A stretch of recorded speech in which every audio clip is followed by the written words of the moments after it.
Hello mga ka-housewife!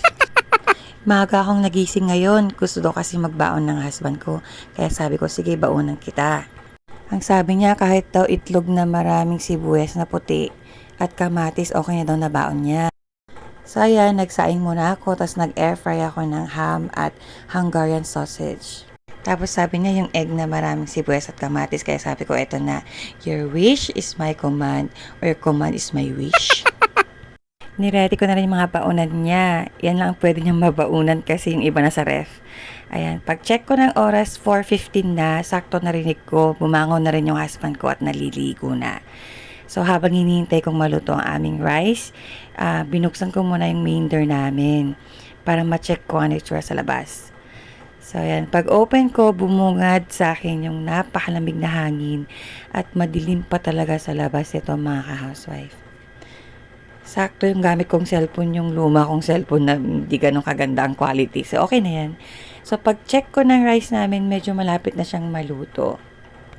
Sumasakit na yung mga paa ko, kaya this time, umupo muna ako habang hinihintay maluto yung kanin at yung air fryer matapos.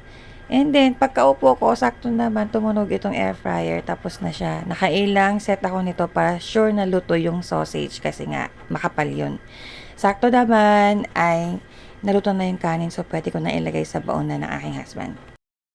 Mini-make sure ko talagang lutong-luto yung kanin bago ko patayin yung rice cooker kasi yung husband ko minsan nagreklamo kapag hindi pa ganun kaluto yung kanin. So I pretty make sure, ayan, di ba may usok pa. I pretty make sure na lutong-luto yung kanin para hindi siya magreklamo. Ayan, naset ko na rin yung baon niya, yung wish ng napakasimpleng baon.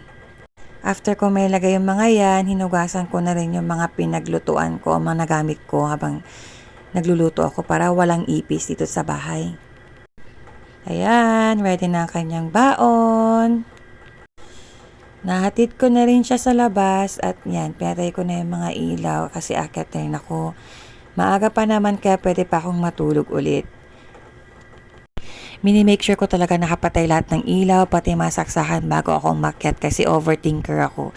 Minsan pag feeling ko hindi pa nasara, babalik ako. I mean, binabalikan ko. So ayan, pagpasok ko sa room, ang sarap ng tulog ng daughter ko. Ka-room namin siya pero hindi namin siya katabi.